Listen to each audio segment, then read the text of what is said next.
Okay, guys, so in previous class, we talked about adding libraries and other stuffs.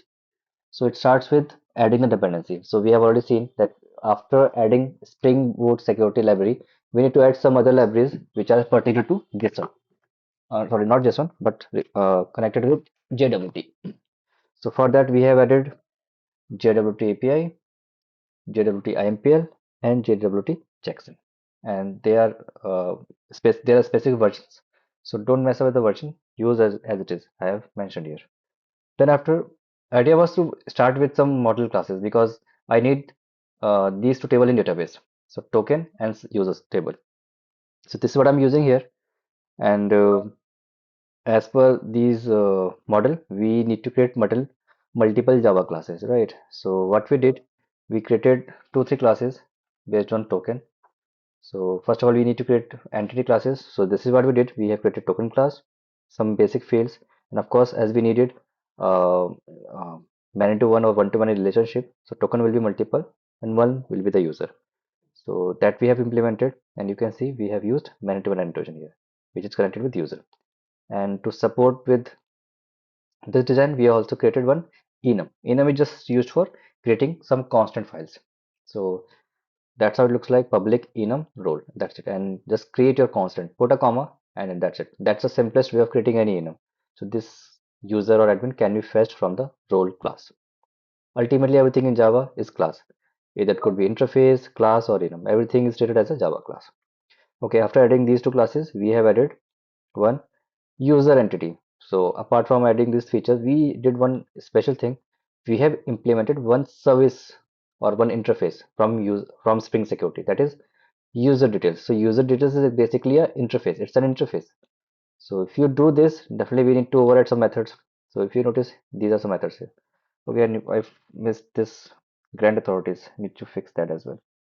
We need to add some authorities. Or should I take it? We should have it. Okay, I'll fix that code as well because we need to give some authorities. So let's do that right away. So going back to class, I missed this class. Sorry, this method. It's not going to return, definitely not return. So we need to return a list of something, like it says collection, which is a generic of granted authority. So I'll say return in one line. Why we waste two or three lines? Just say list of. Okay, I'll say list of. Then we need to create object of this granted type. So new simple granted authority. Okay, and here I'll pick the role, whatever role is coming up, and get the name out of it and put a semicolon. That's it. So it's not this required. So what we're just doing here, whatever role we have at one time, whatever name come up from the request, just get it from there and set it inside granted authority. So once we get those token, so token will have the role, whether it's a user role or the admin role. So right now we are just keeping two roles, user and admin. So when we request, role must be there and that role will be fetched from that object, and accordingly granted authority will be generated. So that will ensure that user is, I mean that logged in person is either user or admin. Okay, this was missed, so I completed and everything's fine. Okay, this is done. Let's go back to previous image. So we just created three and two entity classes and one simple enum. Okay, and now we also created one token repository. There it is. So in repo or in DAO class, oh, I just called it repository. My bad. Let's fix it by calling it just refactor, rename. Let's call it DAO. Refactor. Okay. Okay, done. So guys, not a hard and fast rule that you have to call it DAO or you have to call it repository. Totally depends upon the project requirement or who is designing your project. They can decide that we are going to call DAO or repository. Okay, just a naming convention. Nothing special about it. Okay, going back here. So we just created this interface for handling database stuff. Then we also created one big class as per our implementation, the JWT service. So the role was for this class is to do two things. First, have those secret key and inject token repository or token DAO in JWT service. Since we have already refactored, so if you notice, if I go back to service layer, here config, it is already renamed, but of course not the variable name, just the class name. So let's fix it as well. It should be token DAO now, and I'll call this, and this. I suggest don't do this manually, but yeah, if you're doing it, be really cautious what you're doing. DAO, and okay, that's fine. Okay, no issue. So we just change the variable name. Nothing special. So yeah, we were talking about JWT service. So first step was generate token, or sorry, not token, the key. It could be any random string, alphanumeric string, plus auto-wire your token repository. One way is definitely we knows that you can use auto-wire annotation, and this will work. Otherwise, you can go for constructor auto-wiring. This is constructor auto-wiring. So create a constructor of your class and inject this field, and this is known as constructor auto-wiring. Okay, and after that, second step was creating multiple methods to ensure that we are using the fully potential of this token generation. So the key highlight of this whole class is have this method generate token, validating whether the token is expired or not. And third method was extracting username from where? From the token. So everything is coming from that token. So we will see in upcoming classes that how we get the token and how we're going to use these methods. But we just created one service which will do lots of features and tasks for us. So that was from yesterday's class. In today's class, we will see some more classes related to this. So yesterday we created token repository or token DAO. Today we are going to create user repository or DAO. So why? Because we already created one class in model class, that is user, right? So definitely we are going to create its DAO layer. So I'll call this user DAO. So let's create the class and then come back to complete this out. So going back to DAO layer, again it's going to be a really simple class like we did earlier. So class pick interface, I'll call this user DAO, done, and this will say extends, same JP repository, nothing special, this stuffs. And here I'll mark it user from model, and then let me just cross check. Well, it should be long. Yeah, capital long. Okay, make sure that you are using this one, not the primitive capital, the wrapper class. And here we say long. And definitely make sure that your class is, oops, not this, repository annotation. Okay, then definitely we can have one method at least, find by username. Like we have created find by token. I'm talking about token DAO. We have created find by token. Same way we can have find by username. This will be really essential and we'll definitely use it. So I'll just make it find by username. So we already know the rule how we can create this method. So just follow along. Username. It's just a variable name. Still I'm writing username and this will be user class. Okay, so optional user, then it says find by username and the argument is username. Okay, it's done. Now a simple class done, so let's add it here as well as our next status, or you can say step 3 is going on. I mean, like multiple steps are going on.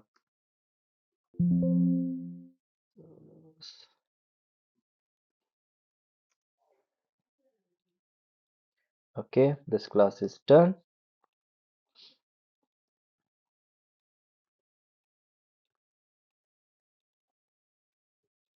I forgot the count what step it could be, just we are creating multiple classes. So our DAO class is ready. And definitely when you have a DAO, so you need to create some service file, right? So we need to create one service file as well. Just a second.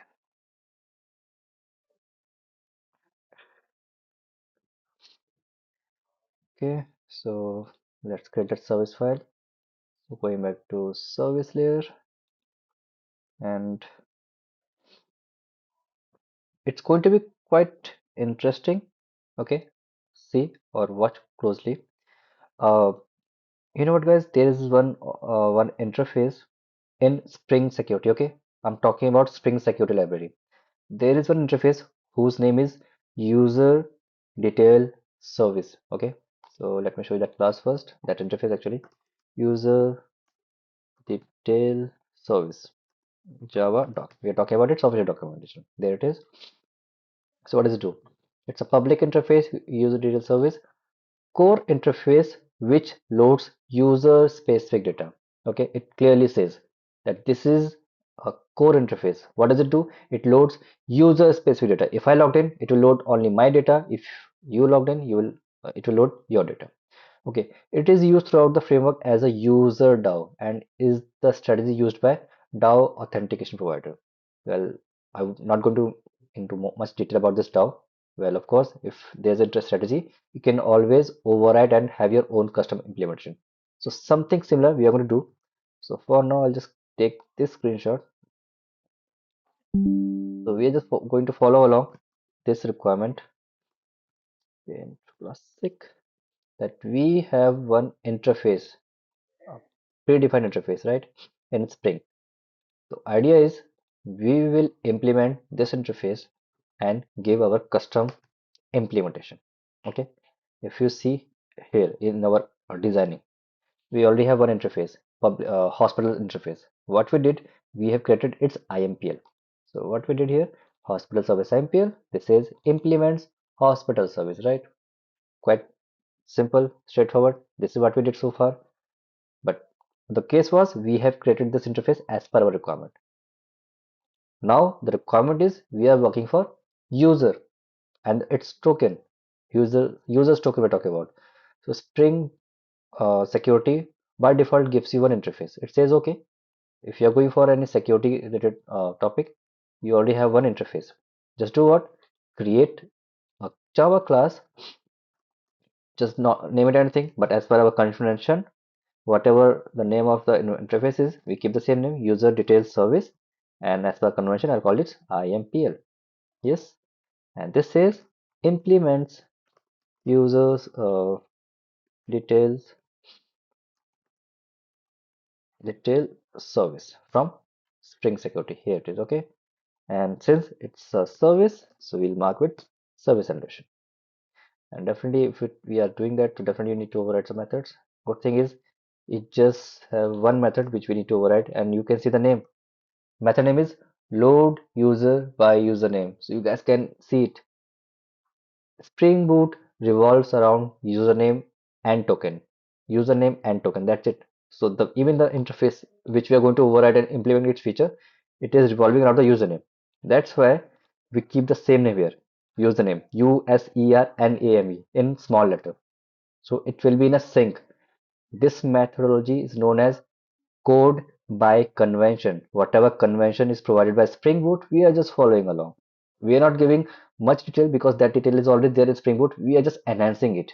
So the detail was this interface. It says okay, if you're looking for token and other stuffs, and definitely if you're working with token, so you will definitely deal with username. So I have one default method. You just need to override as per your requirement and fetch the username. Okay, so we will do the same here. So let's before writing the method name is quite straightforward. We'll create one field here, private user DAO, right? And again, instead of going for that auto annotation, because that's a setter based information, setter getter based information, I will use constructor based auto. So that's the constructor. I'll show you the reason why, but we are not using setter injection, we are using constructor injection here. And it will have user DAO, DAO, and this dot user DAO equals user DAO. Okay, that's it. And now this will have some simple implementation. So let's use some Java 8 functionality.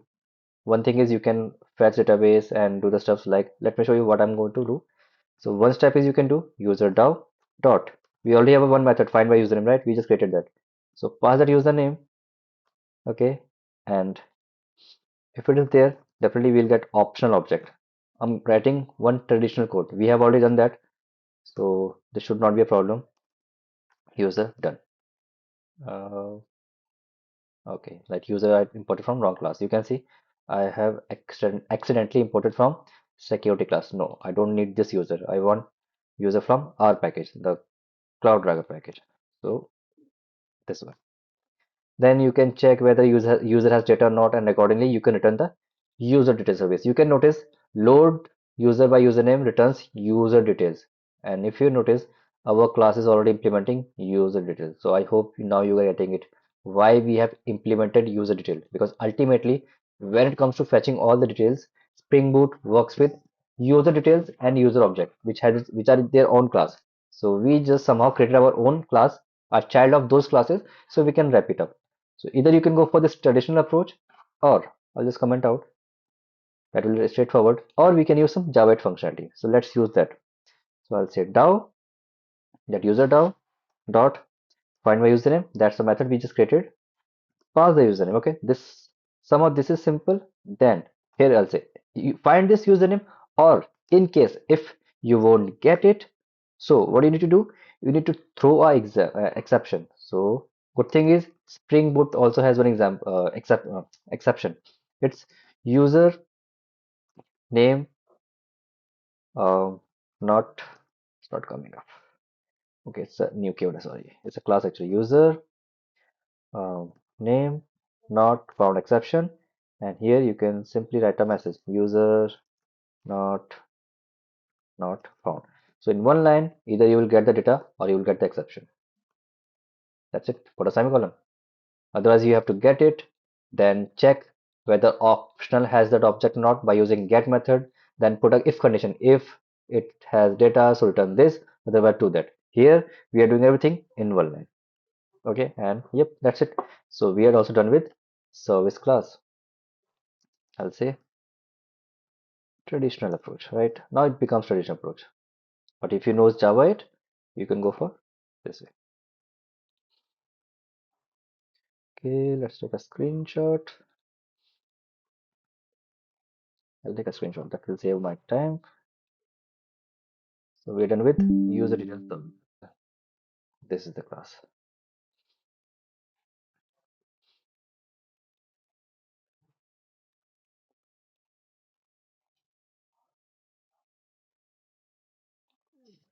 Let's say space.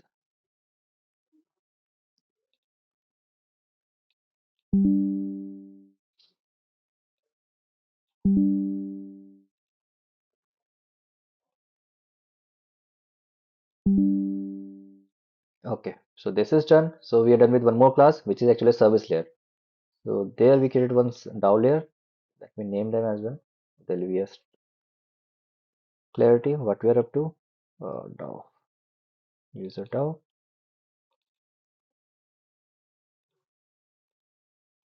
Let me write it. User DAO is already there, and there we have user detail service IMPL.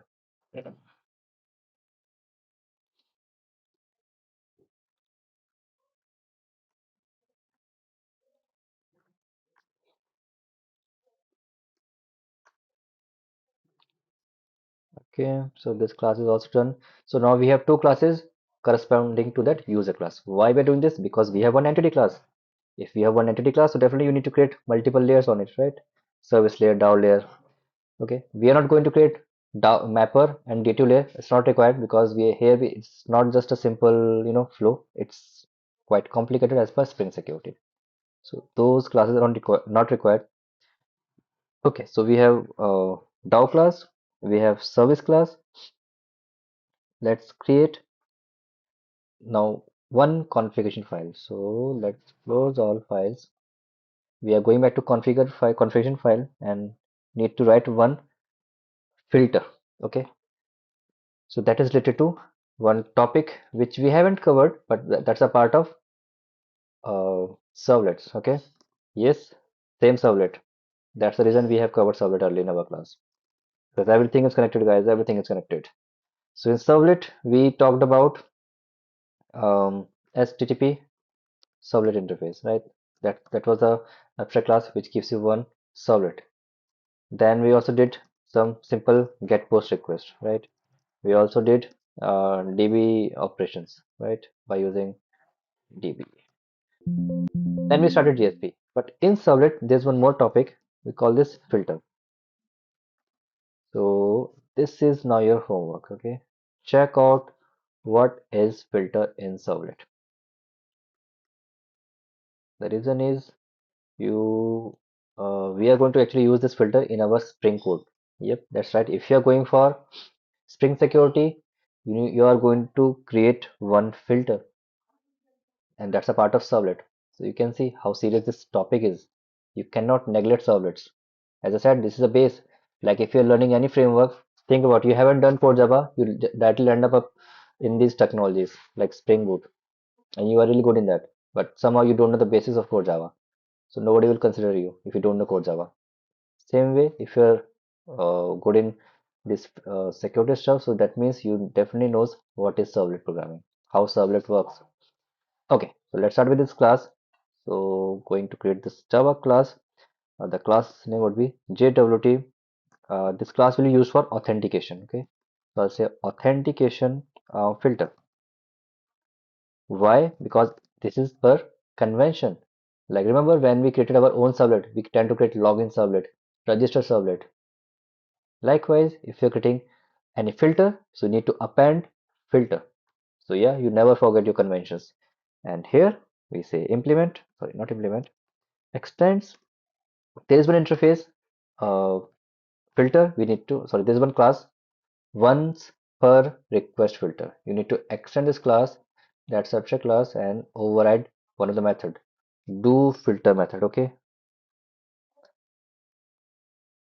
okay. So here we are with this method. Then at we have to make it component. Okay, so this is done. Okay, now we need to write some code here, but before that we need to auto-wire certain features like we already created. One is this JWT service, and next one is user detail service sample, which is created recently. This one. Okay, we are going to auto-wire these two fields inside filter. Okay, but again, not directly through the constructor. So private JWT service, then private user details service MPL, IMPL, then let's create one class.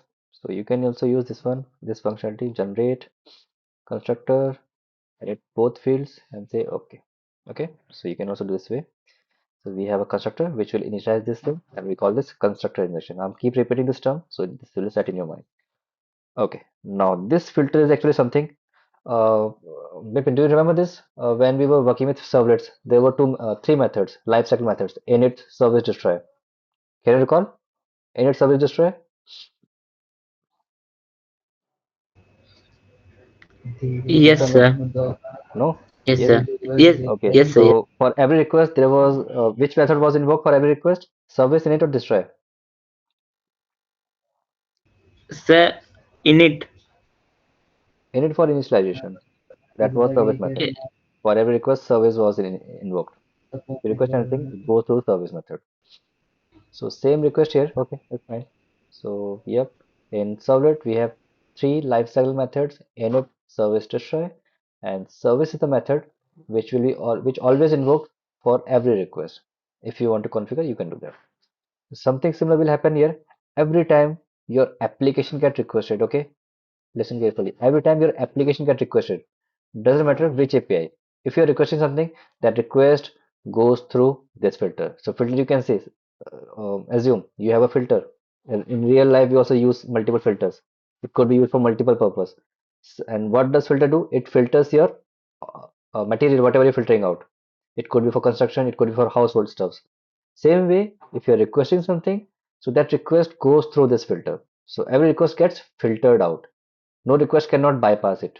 Okay, that's how this class is designed. These filters are designed. They are designed to go through or intercept every single request. So we need to make sure that it recognize every single request, whether that it's a legit user or still user needs to authorize or authenticate himself or herself. Okay, so it has request, response, and filter chain. Okay, that's fine. And just for safety, we'll make it non-null. Okay, so it should be used here. That's one more functionality. So making sure that every single field which you're using here as an argument, they should not be null. Okay, let's write down security. So we're just securing all these parameters that they are normal. Now, what we will do, remember, okay, how we get the path of the API. Remember, we were able to obtain the path of the request. Yes, it's a question. API path in your response.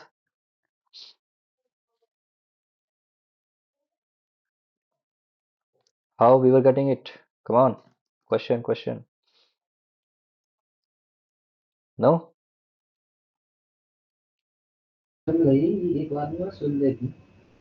No, sir. Come on. This was it. Remember, we used server request. Still server request we have used to get the path. Request dot Yes, get sir. request URI. Yes, yes, I So know. from where we are getting it? HTTP server request. Okay. So likewise, you guys have to do here. Uh, here. So we will use the same request. We already have request. You can see notice HTTP server request. From where it's coming? Jakarta Servlet Library. Okay, it's the same class. Okay, so I'll say request dot get header. This time I will obtain the getter. Sorry, header. And from here I will obtain one key which we will pass in our request authorization. Once our code will be done, I'll explain everything, every single code again. And here I'll say string. It will known as, let's call this auth header. So we have this header request that's done. Now simple check if auth header equals to null, or let's say auth header, let's say starts with, okay, because we have to pass something, starts with uh, bearer. We call this bearer token. Okay, bearer. So if it starts with that only, then we should be put not. Okay, if it's not starting with bearer, and if it is null, then we can simple say just go on and do the operation, do filter, pass the same request, pass the same response which is coming from the argument, and here we'll say return. That's it. Nothing will happen. If you are not getting this bearer token in your header, just return the request. Don't do anything. In case if you get the request, I mean you have the, if you have something in the header, so we can do one thing. I'll show you string, and now we need to obtain that token. Okay. So what I can do, I'll say auth header dot substring. We have one method of substring. I'll pass here. Let's count the strings. 1, 2, 3, 4, 5, 6, 7. One is space. So that means substring from these characters. And whatever comes up, that becomes your token. Okay. So it will look like, if you need to see how your bearer token looks like, let's see that.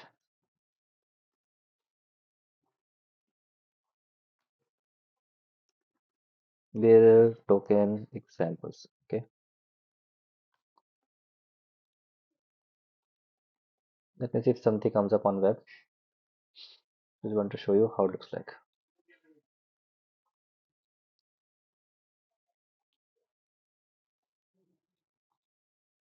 We just need some samples.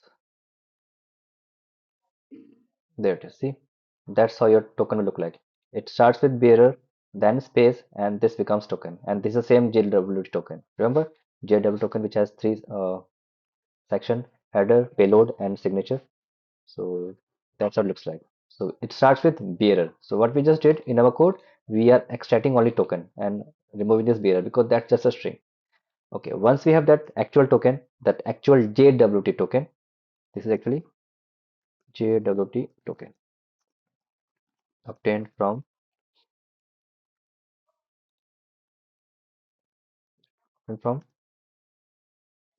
header by removing, what do you call that, bearer text. Okay, bearer with space text. Okay, so technically how your bearer token looks like. So example for bearer token, it starts with bearer. Okay, I'll say equal. start with bearer, then some AAA dot BBB dot CCC. Okay, so A is your header, B is your payload, C is your signature. This is JWT token. Okay, so we already obtained the token. Now we need to extract username as well. Remember, we need to extract token. So good thing is we already have the service. That's why we created it. So in this JWT filter, we need to obtain the username. So we need to say JWT service dot extract username, right? And here I can pass token. Already have it. So I can get one more variable to have that username. So username. Okay, so now I have the username as well. From where? From the token. Okay, now need to put some conditions like it should not be null or something. So let's put some validation. It should not be null.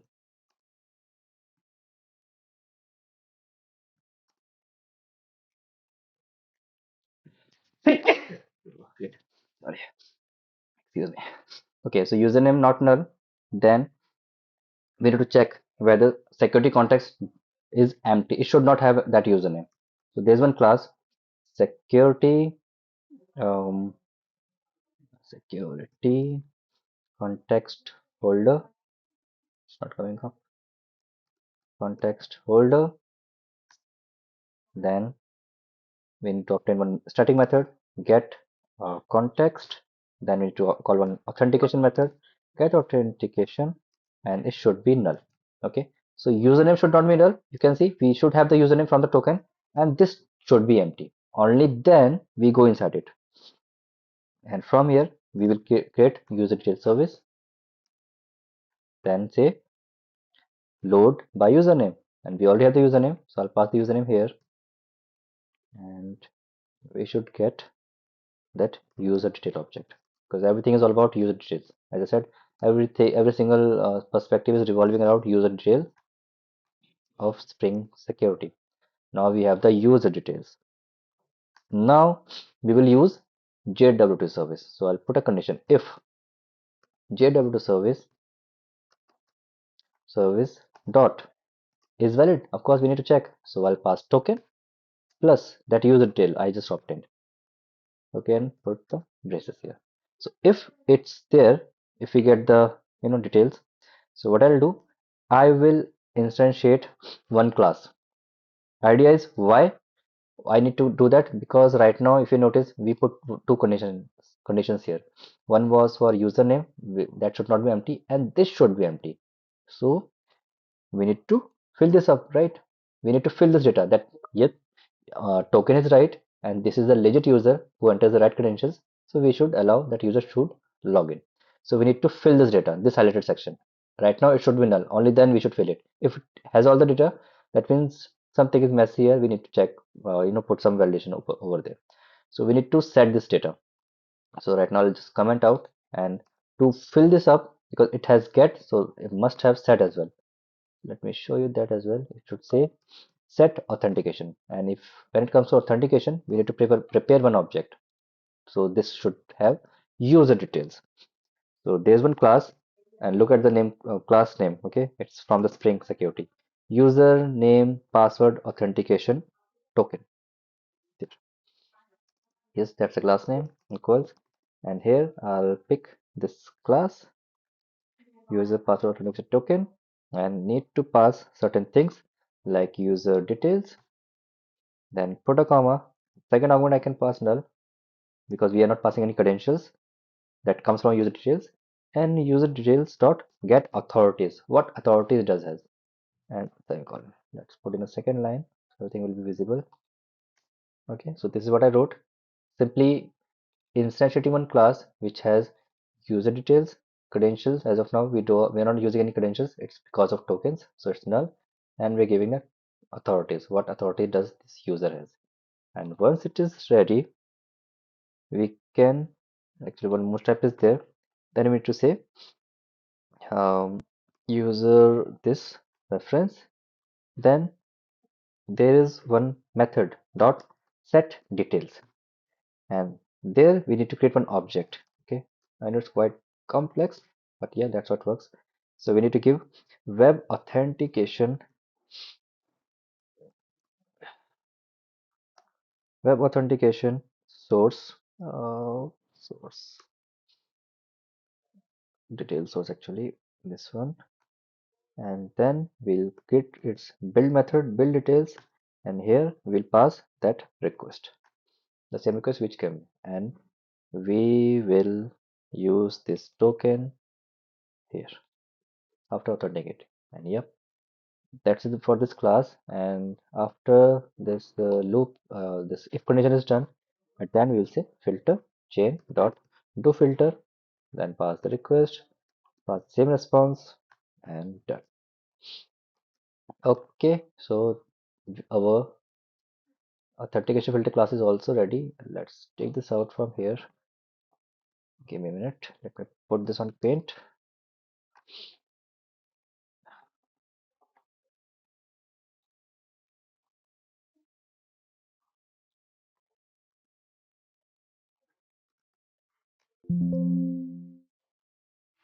Okay,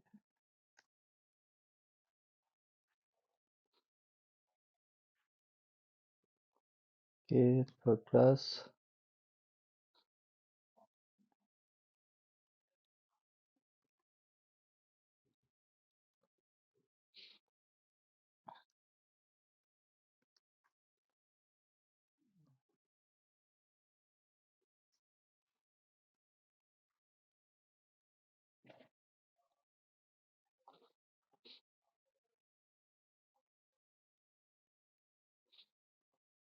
Okay, so this class ready. So what we just actually did, the whole focus should be on this class. Oh, sorry, this method. Do filter. This is doing the magic here, okay? And we will keep coming this on this method again and again when we request anything. So filter class is ready. Now one class, I'm just thinking, let's create that class that is security config, and then we will wrap up the class today's, and maybe tomorrow we will wrap this up. So one more class is required, that is security config. Okay, so let's use that. And but before that, just want to add one minor change, which is about the API endpoint. So controller. Okay, should I keep it or leave it? Okay, I'll keep it as it is. Later we can do that. Okay, so going back to package, config package, going to create one more class. This is again going to be quite complex class, but I'll explain you how it's working. Okay, so let's call this security config. Okay, as name says security. So yeah, we are going to add some security related things here. Security config, capital O. Okay, it's ready. Now let's add configuration, then add enable, security, enable uh, web security, and yep, that's it. So configuration class always loads first. As soon as your application is up, booting up, all these classes goes in the Springboot memory. Okay, now we need to create one. Actually, there's one more feature we need to add, which is when we are logging in, we should also have some logout feature. So we will later do that. But for now, let's forget about logout. We can do that later. So let's add private. We are going to use same classes here: user, detail, service MPL. Done, and then private. Next is the recently created class, JWT authentication filter. Okay, and then we need to create constructor injection. So generate constructor, select fields, and say okay. Okay, later we will also use logout feature functionality, so that will also inject here, but not now, not required. Okay, and this is done. So we have a constructor ready. Now we need to do one. Um, we can say we need to create one bean, some two beans we need to create, two, three beans. First, we will use some what do you call that, Bcrypt thing. Remember, we haven't used Bcrypt yet, so this is the right time.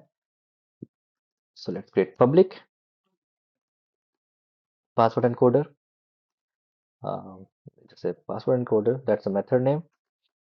and here I'll say return new Bcrypt password encoder. Yep, that's it. And since it will act as a class or as a bean, I'll mark it with bean. Done. Okay, next we need to create one more bean which is for authentication manager, and that is again one simple line of code. So public authentication manager, create the method, same name, authentication manager, and this will have one argument which says uh, we call this authentication configuration something, authentication authentication configuration. There it is. Class names are quite tough to recall. Throws, but you need to practice, only then this will make become simple. Okay, and simply saying throw the exception in case something goes wrong. And here again, as I said, just one line is enough. So we will use the same configuration which we passed here, authentication configuration, then get authentication manager. That's it. Manager semicolon, and definitely make sure that your method is marked with bean annotation. So this will act as a class which is giving one functionality for manager. Okay, so these two beans are good. Now final bean, which takes most of your code, which is about you can say whitelisting your APIs. Okay, so what we are going to write now here, whitelisting the APIs.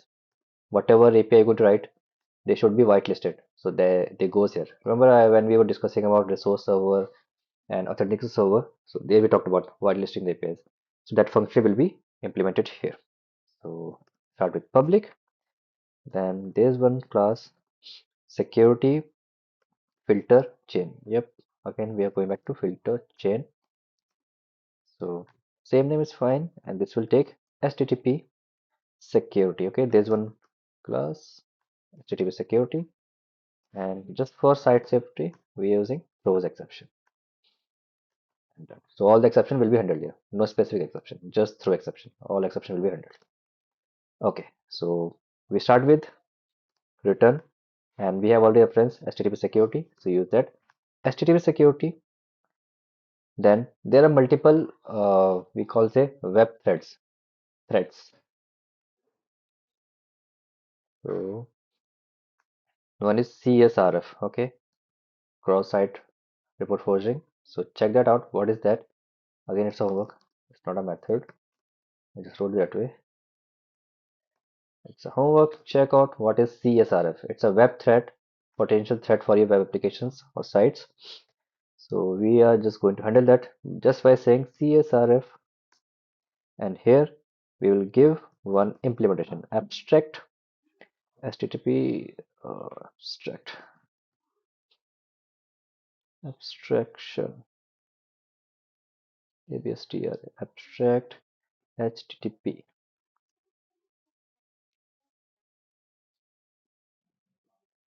ABSTR. Oh, missed the C here.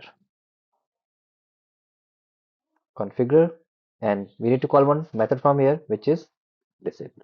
It acts like a static method, so that's a class name, and this is the method disable, but you don't need to give the body. So that's one method we called. So we are simply saying disable the CSRF. Yeah, and that will be more than enough for this thing.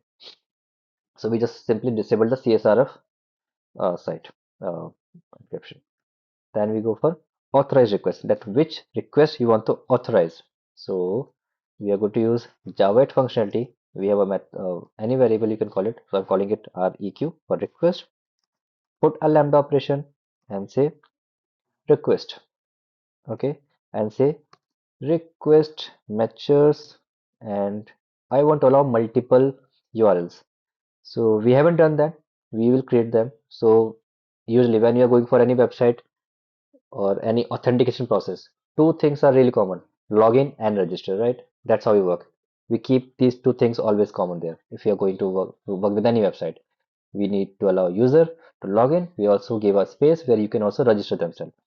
So I'm taking that scenario. So first endpoint I can say login, and if something comes up after login, also allow that. So we are using wildcards. Okay, star to a strict and then fine. Also, one more endpoint which should be whitelisted, which should be allowed is register. We haven't created them, we'll create them. Okay, maybe tomorrow if time permits. So we are allowing that request matches. The when you're requesting, these should be matches. Login and register. Okay, and then after once it's done, say permit. Okay, not here. Inside and say permit all. Okay, it's done. Then after you can also request for other things. I'll see.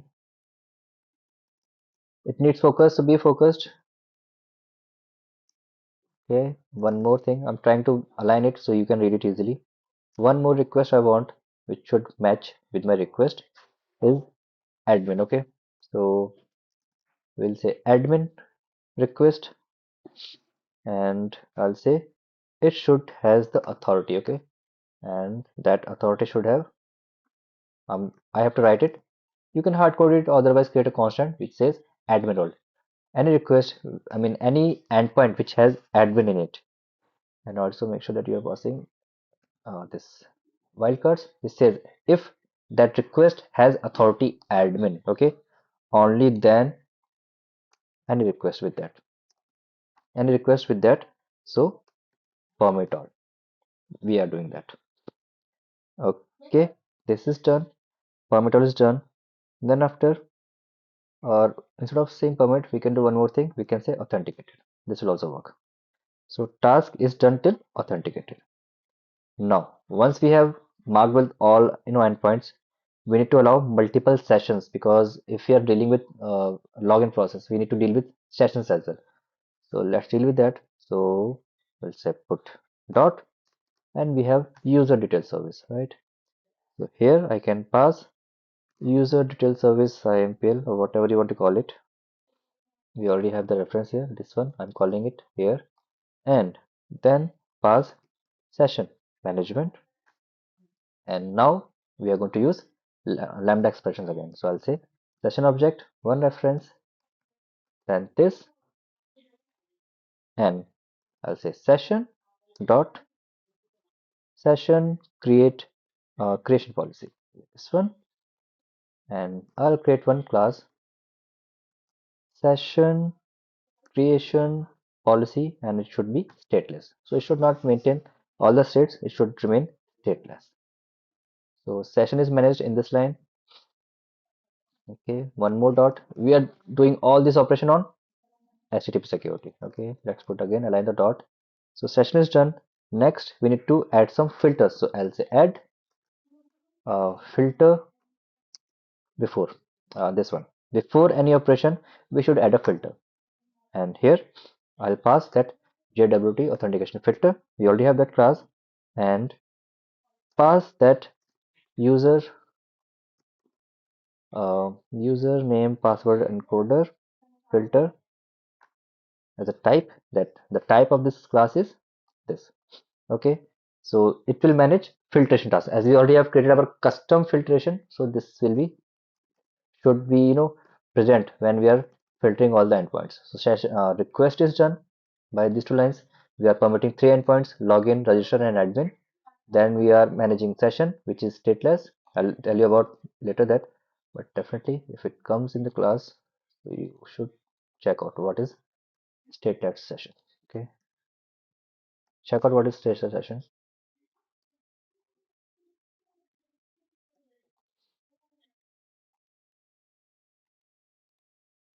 Okay, this is also homework. Fine, so we have added filter as well. Session filter is done. Now we need to handle exceptions. Yep, so we can also do that. Exception handling. Again, we will use JWT features. So put any reference name. You can say exception, then lambda expression, and then exception dot um, access denied handler. Okay, we are going to use this one. Access denied handler, and this will take some arguments. So write this up. We'll pass request, response, and access denied. It will come by itself. Okay. Then when it needs like what you are looking for, I'll say response. In case if it is not matching up, because when you're dealing with tokens, so they might get expired. So you need to tell the status. So I'll say set status 403, right? Oh, numlock is off.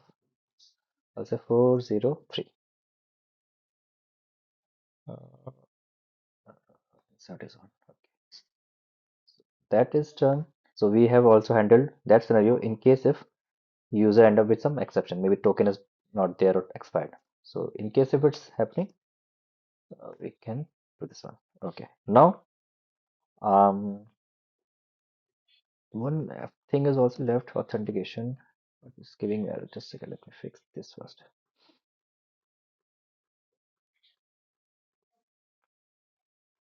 Set status 403. Okay. No, lots of bracket happen. Huh? Okay. So that's fine. Let's go down here. So once we have exception handling stuff, nothing here extra we have bracket. Request response. One is extra here and one is extra here. Okay. Now it's fine. Okay. Now we need to add one more functionality here, authentication entry point. If something comes up, so we need to create one entry point for it. And that goes like new HTTP status entry point, and here we need to say one status here, HTTP status dot unauthorized. Okay, if that happens, so simply tell the request that you are unauthorized user. Okay, and then finally say dot, oh, one bracket still missing,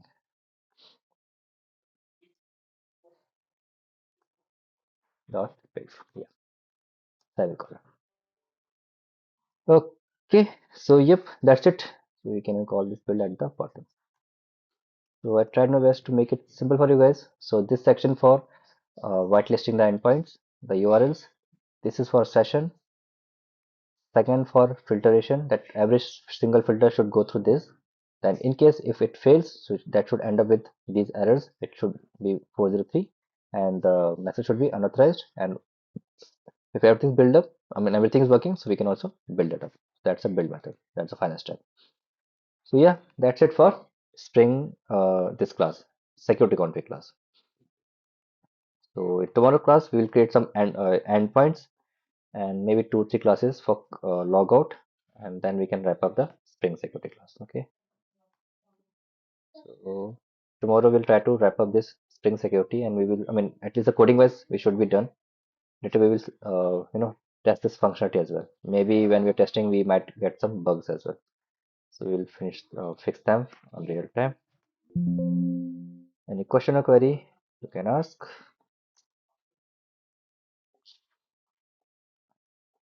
Okay, that's the fourth image. Last name was security config. Okay.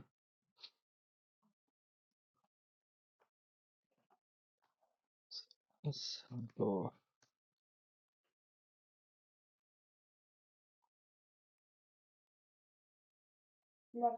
Okay, so it's done. So in tomorrow class, we will try to create some endpoints like we don't have at login and register. So we'll test them through that, and I'll see if some classes are left. So I'll try to add them here as well. So that's it for today. Let's meet tomorrow class. Bye bye.